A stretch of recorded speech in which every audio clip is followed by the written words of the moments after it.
तो आपका दरवाज़ा है, ये सूरज निकलते हुए पहली किरणें जो है आपके दरवाजे पे पड़ती हैं, तो इसका मतलब ये है कि आप वैसे ही ब्लेस्ड हैं।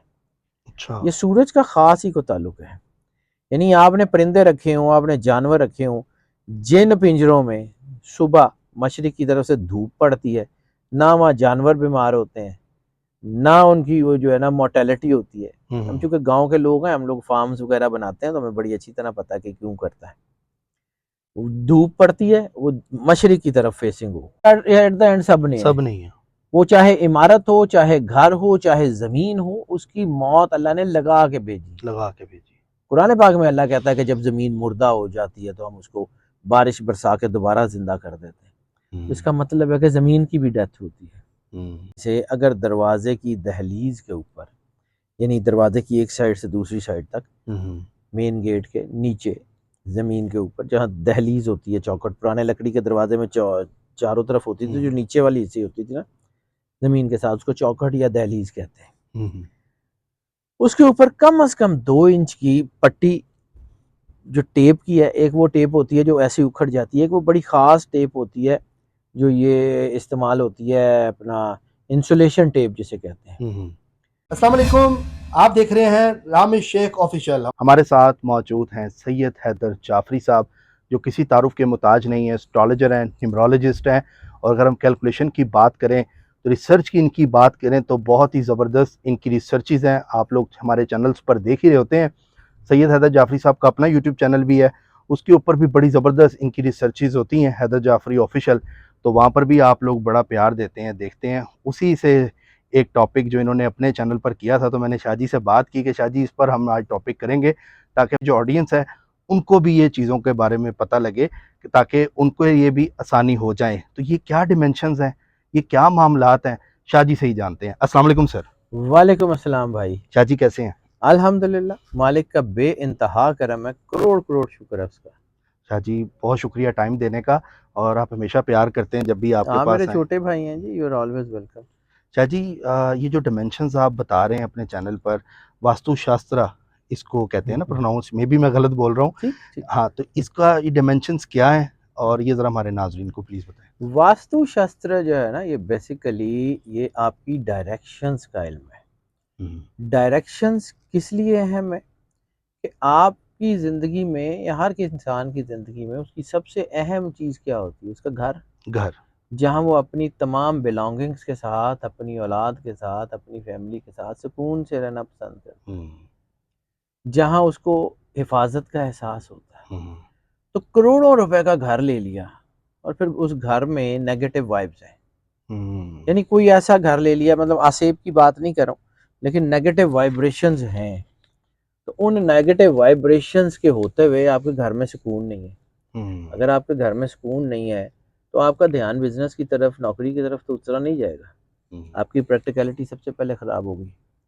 फिर आपके डिसीजंस, यानी आप ज़हनी तौर पे अपसेट हैं, आप सोच समझ के चीज़ों को कैलकुलेट करके डिसीजंस ही नहीं ले सकेंगे। आपके बिजनेस के ऊपर भी असर आएगा। इसी तरह वो जो मैं बार बार एक आयत का जिक्र करता हूँ, सूरह बनी इसराइल की पहले आयत का एक हिस्सा, जिसमें अल्लाह ने जो कहा है कि सुबहानल्लज़ी असरा बिअब्दिही वाली आयत, उसका एक हिस्सा है बारकना हौलहू, कि हमने उनके माहौल को बरकत दे दी। ये माहौल की बरकत होती क्या है? अब क्या कोई ऊपर से बोरियां आती हैं कि जी ये 10 किलो की बोरी बरकत की आ गई है, इसको अपने घर में छिड़क लें, या 50 किलो की बोरी फजल की आ गई है, ये अपने घर में छिड़क लें, या 20 किलो की बोरी करम की आ गई है, ये घर छिड़क लें। ये बेसिकली तो वाइब्रेशन है ना, एनर्जी है ना, एनर्जी है। एनर्जी है, एनर्जी डायमेंशन है। अब एनर्जी क्या है कि कायनात का हर सिस्टम गोल है, तकरीबन हर सिस्टम गोल है। एटम, वो भी गोल है। गोल है। एटम के न्यूक्लियस के गिर्द जो प्रोटॉन, न्यूट्रॉन, इलेक्ट्रॉन है, वो भी गोल है, तकरीबन वही है। इसी तरह मॉलिक्यूल्स, वो भी इसी तरह ही है। इसी तरह आपका पूरा होराइजन, जमीन गोल है, सूरज गोल है, चांद गोल है, ये सारी चीजें गोल डायमेंशंस में, ठीक है। इसी तरह खाने काबे के गिर्द भी गोल ही घूमा जाता है। गोल घूमा जाता ये सारी डायमेंशंस कायनात की गोल है। अब सारी कायनात में एक और चीज़ है कि नंबर गिनती किसी भी सिविलाइजेशन की हो, किसी भी सिविलाइजेशन की हो, वो सिविलाइजेशन जिनका आपस में हज़ारों साल का फ़र्क है, वो सारी की सारी गिनती जहाँ भी होगी वो 9 होगी, 9 से आगे नहीं जाएगी। 9 से आगे नहीं। अगर आप डायमेंशंस को देखें तो डायमेंशंस भी 360 डायमेंशंस है ना, 360 डिग्रीज, यानी यहाँ से लेके फिर वापस यहाँ तक 360 डिग्रीज है। तो 360 डिग्रीज जो है वो उसी में सारा कुछ बंद है। तो अब आपके घर का रुख या आपकी पर्सनैलिटी का ताल्लुक जो है वो उसी डायमेंशन से होगा ना। शाहजी 360 को हाफ करे 180, वो भी 9। ये 9 भाईजान जहाँ कहीं भी होगा। 9 का एक और फार्मूला बता देता हूँ। 9 में जो जमा करेंगे ना तो 9 अपना आप छोड़ देगा, सिर्फ वो बाकी बचेगा। 9 में 5 जमा कर लें 14, 4 जमा 1 फिर 5। 9 अपने आप को उस वक्त फना कर लेता है जब 9 के साथ मोहब्बत से आप जुड़ते हैं। 9 अदद वाले लोग वो होते हैं जिनकी पर्सनालिटी से प्रेम से कुछ भी करवाया जा सकता है, लेकिन 9 ही की खासियत है कि 9 से जब कोई ज़रब होगा ना, 9 को जब किसी से ज़रब दी जाएगी 9 उसको फना कर देगा, सिर्फ 9 बाकी रहेगा। 9 ज़रब 1 9, 9 और ज़रब 2 18, वो भी 9, 27 36 48 सॉरी 45, उसके बाद आगे तक चले जाए 9 ही बनेगा। 9 ही बनेगा। 9 वाली पर्सनालिटी के साथ अगर कोई जिद लगाएगा तो 9 वाली पर्सनालिटी उसका कख नहीं छोड़ेगी। जिनकी डेट ऑफ बर्थ है वो अगर ऐड करें पूरा सर ये अब ऐसे तो 9 बनेगा। ये ऐसे नहीं है, ये फार्मूला है। अच्छा, अब मुझे अब जल्दबाजी में उस तरफ ना लेके जाएं, ये एक अलग है। वो आधे डॉक्टर जो है ना वो पुठे टीके ला के बंदा भी मार लेंदे ने, इसलिए आधे डॉक्टर नहीं बनते। मेरे दादाजी कहते होते थे, अल्लाह उनके पल पल दर्जात बुलंद करे, वो कहते होते थे कि पुत्र अनपढ़ नाल गुजारा हो जाता है, अध पढ़ नाल गुजारा नहीं होता। जिसके पास आधा इल्म होता है ना वो तबाही फेर देता है। जैसा कि मैं हूँ, मेरे पे इल्म तो नहीं है। नहीं सर, अल्लाह आपको जिंदगी दे, सेहत सलामती दे, लेकिन बात ये है कि आधा इल्म लेके आगे नहीं बढ़ते। या तो पूरा सीखें या छोड़ दें। आध पढ़ जो है ना वो खतरनाक होता है। आधा दीन, आधा इल्म, आधा सारा कुछ, आधा आधा से कुछ नहीं होता। यानी पूरा एंड तक सीखें पहले। या तो मास्टर ऑफ योर फील्ड बने, और अगर आप जैक ऑफ ऑल ट्रेड बनेंगे तो कुछ भी नहीं रहेगा। बिल्कुल सही बात कर रहे हैं। अब आ जाते हैं अपने टॉपिक पे। आप मुझे किसी और तरफ ले जाते हैं, फिर वो बातें वहीं रह जाती हैं। ये जो वास्तु शस्त्र है, ये वास्तु शस्त्र का नाम इजिप्शियन तहजीब में कुछ और है, टर्किश में कुछ और है, यूरोप में भी ये यूज़ होता है। यानी घरों की डायमेंशन इस बेसिकली एंशियंट आर्ट ऑफ जो है ना आर्किटेक्चर एंड आर्कियोलॉजी है। ये आपकी जो आर्किटेक्चर है ये उसके अंदर है। किलों के दरवाजे किधर से होंगे? कभी आपने ये पुरानी कहानियों में सुना होगा कि उन्होंने कहा कि इस तरफ से जाके इस किले पे हमला करो, फतह हो जाएगी। इस डायमेंशन से जाना, साउथ वाली तरफ से हमला कर देना। टीपू सुल्तान वाले दौर जो ये सारे ये इसी तरह। टीपू सुल्तान तो बहुत बाद की बात है, इससे पहले की तरफ मेसोपोटामियन अलेक्जेंडर। अच्छा, जब अलेक्जेंडर ने हमला किया है इजिप्ट के ऊपर, तो लोग कह रहे थे ये फ्रंट गेट से हमला करेगा। वो घूम के आगे मेन गेट से गुजरता हुआ वो साउथ वाली तरफ से फिर एंटर हुआ है। तो अलेक्जेंडर जो है, अलेक्जेंडर जिस तहजीब से था ना, अलेक्जेंडर को सिर्फ वॉरियर नहीं था, वो मैथमेटिशियन था बहुत बड़ा। वो चीज़ों को समझता था, उसकी डायमेंशंस को बहुत अच्छी तरह समझा। इसी तरह फलां वाली तरफ से चले जाइए। अब आ जाते हैं, बात लंबी हो जाएगी। ये जो घर है ना, इसकी हिफाजत कैसे करनी है कि इसके अंदर नेगेटिव एनर्जी ना आए, आपका घर का सुकून बना रहे। तो उसके लिए फिर कभी आईने का यूज़ करते हैं, कभी उसकी डायरेक्शंस का यूज़ करते हैं। तो आज मैं आपको सिर्फ ज़्यादा लंबी बात नहीं करते, छोटी सी बात कर लेते हैं। आपके घर का दरवाज़ा आपके घर के सुकून में क्या रोल प्ले कर सकता है, उसके ऊपर बात करते हैं। सिर्फ आपके घर की दहलीज का आपके घर के सुकून से क्या ताल्लुक है, और आपके घर के कायम रहने का। यानी ये जो आपके घर में जो है ना चीज़ें टूटना शुरू हो जाती हैं, फलां होना शुरू होता है, ग्लास अक्सर टूट जाते हैं, दीवारों में क्रैक्स आ जाते हैं, कुछ बाद अच्छा बहुत अच्छा जो है ना वो कंक्रीट लगा होता है, लेकिन वो ख़राब होना शुरू हो जाता है। इसकी वजह उसकी नेगेटिविटी होती है। अगर वो घर पर, भाई यही तो फ़र्क है ना, शाही किला बहुत पुराना है, उसकी दीवारों में तो नमी नहीं आई, कभी भी नहीं आई, हालांकि दरिया बहता था साथ में। हम कहेंगे जी बहुत बड़ी बड़ी दीवारें थी, तो सर जहां उसके अंदर की छोटी दीवारें हैं उसमें भी नहीं आई, उसमें भी नहीं आई। पॉइंट ठीक तो है। है। बड़े किले हैं, वहां पर ऐसी कोई नहीं होती। ताजमहल, हजारों साल से इमारतें मौजूद है ना, ताजमहल तो छोड़े, इजिप्शियन पिरामिड्स, ये और बहुत सी इलाज हैं। कुछ चीजें हुई हैं, कुछ चीजें तबाह हुई हैं, लेकिन वो 1000 साल 1500 साल निकालने के बाद गिरी हैं। कई सारे पुराने घर भी बने हुए हैं, वो भी अभी तक कायम है। उसकी डायमेंशंस मैटर करती हैं, हम्म। एनर्जी किधर से आ रही है। ठीक है।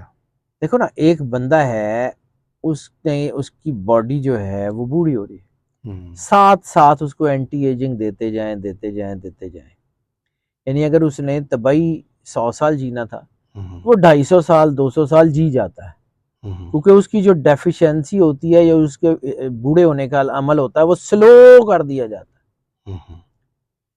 ठीक है, मरना तो एट द एंड सब ने सब नहीं है, वो चाहे इमारत हो, चाहे घर हो, चाहे जमीन हो, उसकी मौत अल्लाह ने लगा के भेजी, लगा के भेजी। कुरान पाक में अल्लाह कहता है कि जब जमीन मुर्दा हो जाती है तो हम उसको बारिश बरसा के दोबारा जिंदा कर देते हैं। इसका मतलब है कि जमीन की भी डेथ होती है, इस तरह होती है, फिर बाद में बात करेंगे। खैर, ये इल्म आदाद का ताल्लुक इंसान ही की बेटरमेंट से है। ये होता क्या है, ये आपकी डायमेंशंस क्या है। अब अगर आपने घर में रहना है तो घर में आपको कुछ चीजें तो चाहिए है ना, कि आपके घर में सुकून हो। तो चलें, लंबी बात फिर वही है कि बात कहीं से कहीं निकल जाती है, मैं चाह रहा था इसको जितनी छोटी करूं। जी सर। घर के मेन गेट की डायरेक्शंस, अगर तो आपके घर की डायमेंशंस हैं, यानी मेन गेट में आपके घर का मेन गेट, कि अगर आपके घर का रुख है नॉर्थ वाली साइड पे, नॉर्थ ईस्ट पे हो, नॉर्थ वेस्ट पे हो, लेकिन नॉर्थ वाली साइड पे किसी साइड के ऊपर भी हो, तो उसमें जो एनर्जी आती है ना, उसको केटर किया जा सकता है बड़ी आसानी से, अगर दरवाजे की दहलीज के ऊपर, यानी दरवाजे की एक साइड से दूसरी साइड तक, मेन गेट के नीचे जमीन के ऊपर जहाँ दहलीज होती है, चौखट, पुराने लकड़ी के दरवाजे में चारों तरफ होती थी, जो नीचे वाली हिस्से होती थी ना जमीन के साथ, उसको चौखट या दहलीज कहते हैं। उसके ऊपर कम से कम 2 इंच की पट्टी जो टेप की है, एक वो टेप होती है जो ऐसे उखड़ जाती है, एक वो बड़ी ख़ास टेप होती है जो ये इस्तेमाल होती है, अपना इंसुलेशन टेप जिसे कहते हैं। वो टेप मुख्तलिफ रंगों में भी आती है, वो उतरती नहीं है, वो फिर जम जाती है, फिर जहाँ लगती है। वो इंसुलेशन टेप की आम सी पट्टी ले लें, ठीक है, वो पूरे दरवाजे के आगे ग्रीन रंग की वो टेप लगा दें, आपकी पॉजिटिविटी बेहतर होनी शुरू हो जाएगी। घर के सर बिल्कुल नीचे वाली जो दरवाजे के साथ, दरवाजे के नीचे, यानी एक साइड से, एक दरवाजे की एक साइड से दूसरी साइड तक, ठीक है, पूरे दरवाजे के नीचे, क्योंकि एनर्जी हमेशा दरवाजों से एंटर होती है, ये कुदरत का असूल है। खाने काबे के भी दरवाजे का कॉन्सेप्ट है, उसकी एनर्जी का कॉन्सेप्ट है। हजरे असवद खाने काबे के दरवाजे के साथ लगा हुआ है, ये भी कॉन्सेप्ट है, ये ऐसे ही नहीं है, ये अल्लाह का निज़ाम वही है जो अल्लाह ने दुनिया में कौन कह के राइज किया है। दुनिया का मिड देख लें खाना काबा, सर ऐसे ही है वो, किसी वक्त फिर रही तो ग्लोबल रेशो के ऊपर भी बात करेंगे, 1.618 होती क्या, कैसे काम करती है। अभी ये टॉपिक बढ़ता जाएगा, आप क्वेश्चन पूछते जाएंगे ना। अब ये है, दूसरा है, अगर आपकी ईस्ट वाली साइड के ऊपर घर की एंट्री है, सबसे अच्छी एंट्री कहा जाता है कि ईस्ट वाली साइड के ऊपर हो तो बहुत अच्छी होती है। यानी अगर आपके घर का गेट फेसिंग सन है, यानी सुबह सूरज निकलता है, इधर से सूरज निकलता है तो आपका दरवाजा है, ये सूरज निकलते हुए पहली किरणें जो है आपके दरवाजे पे पड़ती हैं, तो इसका मतलब ये है कि आप वैसे ही ब्लेस्ड है। अच्छा। ये सूरज का खास ही को ताल्लुक है, यानी आपने परिंदे रखे हों, आपने जानवर रखे हों, जिन पिंजरों में सुबह मशरिक की तरफ से धूप पड़ती है, ना वहाँ जानवर बीमार होते हैं, ना उनकी वो जो है ना मोर्टेलिटी होती है। हम चूंकि गांव के लोग हैं, हम लोग फार्म्स वगैरह बनाते हैं, तो हमें बड़ी अच्छी तरह पता है कि क्यों करता है।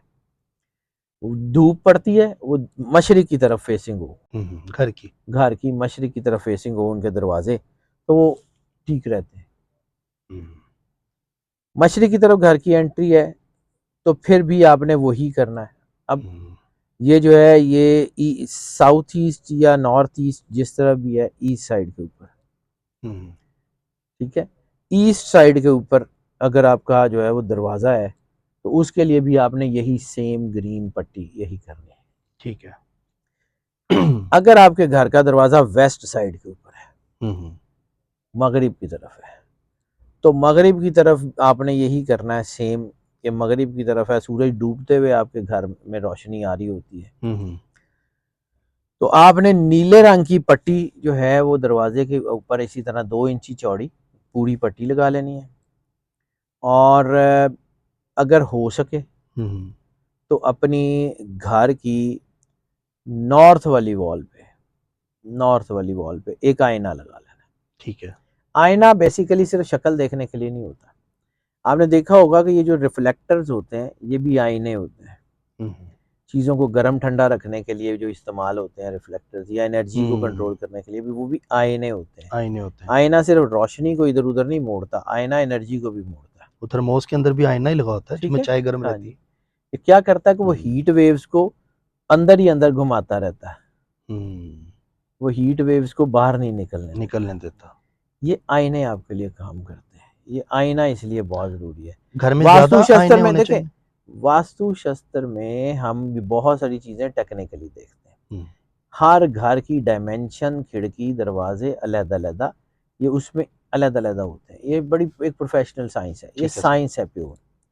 लेकिन मैं उसकी बेसिक्स ABC के तौर पे बता रहा हूँ कि अगर आपको ज़्यादा आप नहीं कोई प्रोफेशनली उसको करवा सकते, ना करवाएं। अल्लाह तो सबका है ना, सबका है, तो अल्लाह की बनाई हुई चीज़ों पे सबका हक है। सबका हक है, बिल्कुल। इन्फॉर्मेशन दयानतदारी की बुनियाद पे दे देनी चाहिए। इसीलिए आपको ये बता रहा हूँ कि उसका फार्मूला ये है कि 2 इंच चौड़ी वो पट्टी दरवाजे के ऊपर लगा दें, और अपने घर में, यानी इधर मगरिब का दरवाज़ा है तो इधर या इधर, नॉर्थ या साउथ, उसको देख लें कि किस तरफ बनती है, ठीक है। ठीक है। तो आपने जो है वो उस तरफ आईना लगा देना है, ठीक है। उससे आपकी जो एनर्जी आएगी वो एक ख़ास डायमेंशन में आपके घर के अंदर जाएगी, आपको सुकून होना शुरू हो जाएगा। ये नहीं है कि एक दिन में हो जाएगा, लेकिन चंद दिन में आपको फ़र्क खुद पता लगना शुरू हो जाएगा। This is the practical thing, this is not the theory. खुद से पता लग जाएगा आपको, किसी के बताने की ज़रूरत नहीं है। आपके घर में खुशी आनी शुरू हो जाएगी, आपके घर में वो जो ग्रीव से थे, बीमारी थी, दुख थे, आहिस्ता-आहिस्ता ख़त्म होने शुरू हो जाएंगे। अब सबसे जो अहम डायमेंशन है वो कहते हैं साउथ। साउथ पे अगर दरवाज़ा खुलता है ना आपके घर का, वो साउथ वेस्ट पे या साउथ ईस्ट पे, और अगर साउथ साउथ वेस्ट, यानी ये साउथ वेस्ट फर्ज के ये है, तो साउथ साउथ वेस्ट जो है ना वो थोड़ा सा इस तरफ होता है। तो साउथ साउथ वेस्ट के अंदर अगर आपका दरवाज़ा है ना, वो कंपास से देख लें आपकी डायमेंशन क्या होती है, वो जो कंपास मिलता है जो जिससे आप डायरेक्शंस देखते हैं, उससे आप अपनी डायरेक्शंस देख लें तो आपको आइडिया हो जाएगा कि घर की जो है वो किस तरफ है। अगर तो साउथ साउथ जो है ना वो आपका घर है साउथ साउथ वेस्ट इसकी तरफ, साउथ साउथ ईस्ट या साउथ साउथ वेस्ट की तरफ, तो फिर तो आपने जो है वो कोशिश करें कि वो घर ना लें, या उसको प्रोफेशनली आईने लगा के उसको टेक्निकल करना पड़ेगा, क्योंकि सबसे ज़्यादा नेगेटिव वाइब्रेशंस जो एंटर होती हैं घरों में वो साउथ वाली साइड से होती हैं। आपका अगर दरवाज़ा साउथ वाली साइड पे है तो साउथ वाली साइड के ऊपर होती हैं, क्योंकि उसमें जो है ना वो मसला होता है। हाँ जी, ये मैं असल में ना ये मैं बनाया होता है ना, तो मैं इसको देख भी रहा होता था कि मैं ज़रा इसको कंफर्म कर लूँ।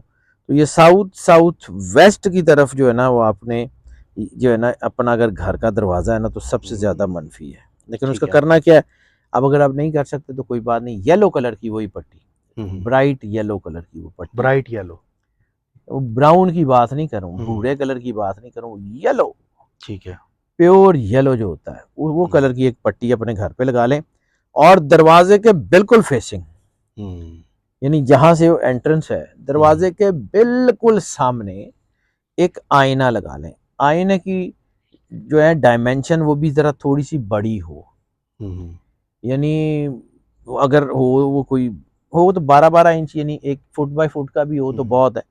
लेकिन अगर उसको बड़ा कर सकते हैं और उसकी डायमेंशन अगर साउथ साउथ वेस्ट की तरफ है तो 5 के एंगल में, यानी 24 बाई 36 इंच, यानी 2 फुट और 3 फुट।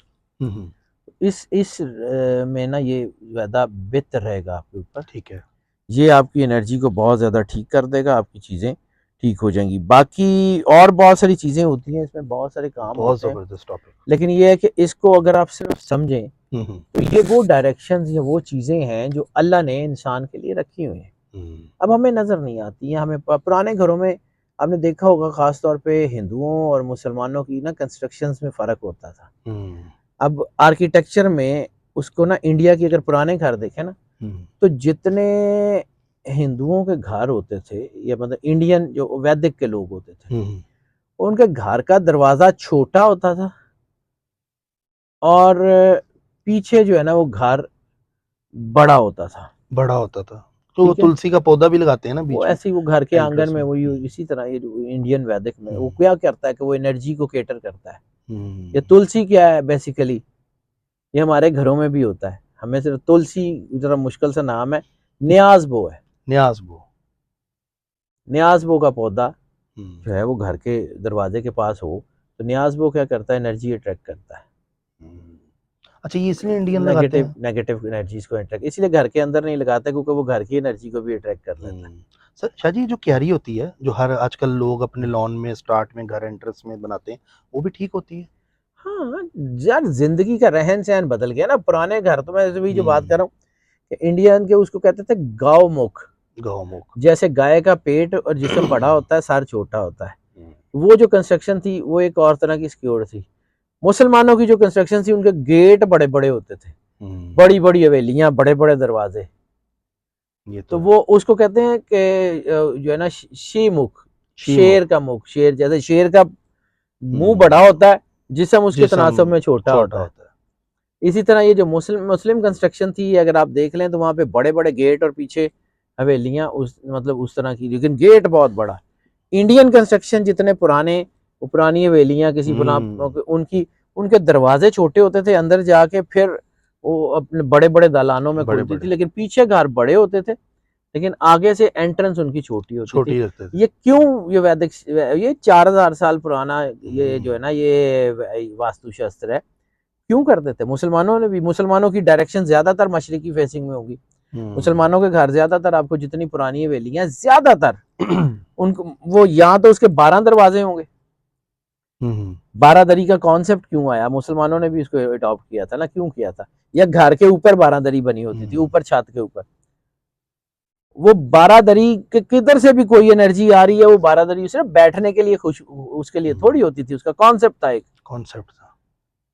12 दरवाजे भाई, चारों तरफ से खुले हैं, चारों तरफ से हैं, तो 12, वैसे 12 दरवाजे। 12 क्यों? 12 अल्लाह का आदत है, 12 एनर्जी का आदत है, 12 3 डायमेंशन का आदत है। ये सारा मैथमेटिक्स, ये सारा इल्म आदाद इसके अंदर। इसी तरह मुसलमानों के जो घर होते थे वो ज्यादातर ईस्ट वर्ड होते थे, उनके दरवाजे ईस्ट की तरफ खुलते थे।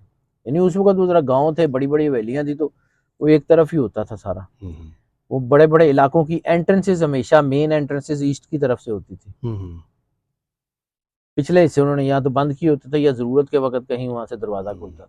यानी शाह जी, ये जो लोग इस टाइम घर लेने का भी अगर सोच रहे हैं तो ये इस पे फोकस ये बहुत जरूरी है। आर्किटेक्चर के अंदर इस्तेमाल होता रहा है, आजकल पढ़ाया नहीं जाता। अब तो शाह जी घर ऐसे बन गए हैं कि मतलब लोगों के घर के अंदर ही छोटे छोटे, हाँ, एक एक घर में। अब यहाँ पे जो है, ये हमारा पुराना इलाका जो है, मतलब ये एंशियंट लाहौर है ना, जहाँ पे हमारा आपका ये इलाका जो है, बिल्कुल। तो यहाँ पे कभी बड़ी बड़ी हवेलियां होती थी सिर्फ। अभी भी हैं शाह जी? ठीक है, वो हर घर के अंदर 4-4 घर बन गए हैं। हाँ, तो अब तो हमने, जाहिर सी बात है, हमने जब ये घर लिया था तो उस वक्त 1941 में, तो आज तक वैसे का वैसे ही है, वैसे का वैसे। हमने उसकी डायमेंशन नहीं बदली है। मैं पता मेरे को, जितना मैंने खैर पढ़ लिया था, तो फिर मैंने उसकी डायमेंशन नहीं बदली। फिर मैं अपने, फिर कभी जिंदगी रही तो आपको बताऊंगा कि घर के गेट का कलर कैसे मैटर करता है। अच्छा, हाँ, ये भी टॉपिक है। घर के गेट का कलर कैसे मैटर करता है, घर का गेट कौन सा, किस तरफ हो तो कौन सा गेट। ये मैंने अपना घर भी तो इसी तरह ही रखा हुआ। वो अल्लाह की मेहरबानी है, यहाँ है गाँव में। लेकिन आपने बड़ा अच्छा बताया कि पहली किरण सूरज की जहाँ पड़ती है, लेकिन ये है कि अगर आपके सामने को वो घर बन गया जो आपकी किरण को रोक रहा है, ना पड़े सर, डायमेंशन तो वही है ना। अच्छा, यानी आपका क्या मतलब है कि आपके घर के सामने कोई और घर है जिसका रुख वेस्ट की तरफ है, वो सामने आ गया, दरमियान में गली है, आपके घर में आपके दरवाजे के ऊपर नहीं पड़ी, सूरज तो निकलेगा ना उसी साइड में। हाँ। एनर्जी तो वही है, एनर्जी तो उस एनर्जी को कोई दीवारें रोकती हैं, ठीक है, एनर्जी को कौन रोक सकता है। अच्छा इससे बेनिफिट्स क्या होते हैं शाह जी, ये असल जो बात थी। इससे सर आपका अपना ऑरा इंटैक्ट होता है, आपके घर में पॉजिटिविटी होती है, आपका अल्लाह की तरफ रुझान बढ़ता है नेचुरली। नेचुरली कुछ लोग कहते हैं कि जी हम इबादत गुजारी से चीज़ें ठीक कर दें, बिल्कुल हो जाती हैं, क्योंकि अल्लाह के साथ जुड़ेंगे, मखलूक की जरूरत नहीं है आपके ऊपर हाथ डाल सके। लेकिन बाद औक़ात इबादत करने की जो है ना वो सलाहियत, खुशी, एक वो आपके होराइजन से आती है, यानी आपके माहौल में वो बरकत होती है जो आपकी पर्सनैलिटी के ऊपर असरअंदाज हो रही है। बिल्कुल ऐसे ही। अब आपकी पर्सनैलिटी में बहुत ज्यादा पॉजिटिविटी है, लेकिन आपके इर्द गिर्द नेगेटिविटी है, तो आपकी नेगेटिविटी को आहिस्ता आहिस्ता ड्रेन करेगा, बच भी जाएगी, लेकिन वो आप जो काम मुश्किल से कर रहे होते हैं ना सर, एनर्जी के साथ खेलते हुए, मैंने आपको एक दफा बात की थी, मुझे एनर्जी से खेलने में बड़ा मजा आता है। कभी ये भी करके देखिएगा कि पूरी कायनात की एनर्जी क्लॉकवाइज है, ठीक है, काबे की एनर्जी एंटी क्लॉकवाइज है।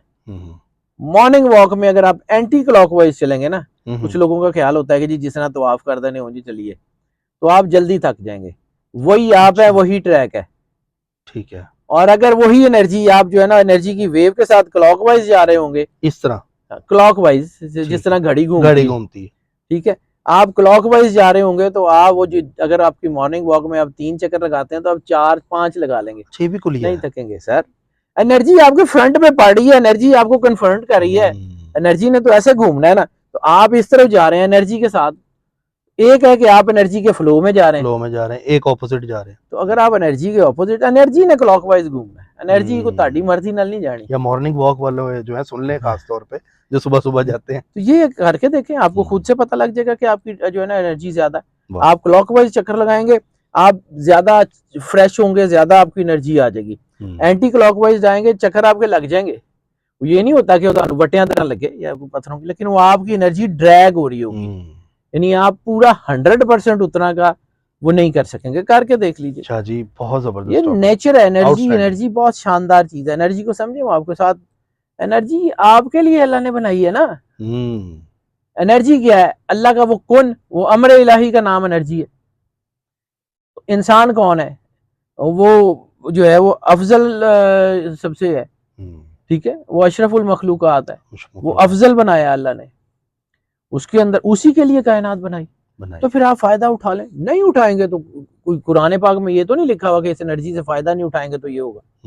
कुरान पाक तो आपकी और बाकी सारी चीजें हमें फायदा बल्कि उठाना चाहिए। हमें तो एनर्जी को पढ़ना है, अपने होराइजन को पढ़ना है, उसका दीन से बज़ाहिर कोई इतना ताल्लुक भी नहीं होता। क्योंकि जब ये इंसान आया था ना, उस वक्त भी इंसान के साथ दीन इस्लाम ही आया था, लेकिन उसकी डायमेंशंस डिफरेंट थी, ठीक है। आदम अलैहिस्सलाम का दीन भी इस्लाम था, इब्राहिम अलैहिस्सलाम का दीन भी इस्लाम था, ईसा अलैहिस्सलाम का दीन भी इस्लाम था, मूसा अलैहिस्सलाम का दीन भी इस्लाम था, रिसालत माब सरकार खत्म मर्तबा सरवर अंबिया सल्लल्लाहु अलैहि वसल्लम का दीन भी इस्लाम है। कुरान पाक कहता है इन्ना दीना इंदल्लाहिल इस्लाम, कि अल्लाह के नजदीक अगर कोई दीन है तो वो इस्लाम है। वो डायमेंशंस थी ना डिफरेंट। फिर सरकार खत्म मर्तबा सरवर अंबिया सल्लल्लाहु अलैहि वसल्लम के ऊपर आके वो दीन मुकम्मल हो गया। अल यौमा अकमलतु लकुम दीनुकुम व अतममतु नेमती, कि मैंने आज तुम्हारा दीन मुकम्मल कर दिया और अपनी नेमत तुम पे तमाम कर दी। ये तो आखिरी आयत ने आके बताया ना, तो ये सारी कंप्लीशन थी। आदम तो खातम एक ही सिस्टम था जो पहले थोड़ा थोड़ा थोड़ा थोड़ा आ रहा था, फिर रिसालत माब की शक्ल में मुकम्मल कर दिया गया। ये जैसे हम कहते हैं ना, नेमत का इत्माम नेमत है। अब अगर आपने उससे फायदा उठाना है तो उठा सकते हैं, नहीं उठाना तो आपकी मर्जी है। दीन एंटायरली और चीज है, साइंस एंटायरली और चीज है, लेकिन साइंस कभी भी दीन के खिलाफ नहीं जा सकती। किसी सूरत भी अगर आप दीन के नेचर के कुलियों के खिलाफ जाएंगे, साइंस फेल हो जाएगी।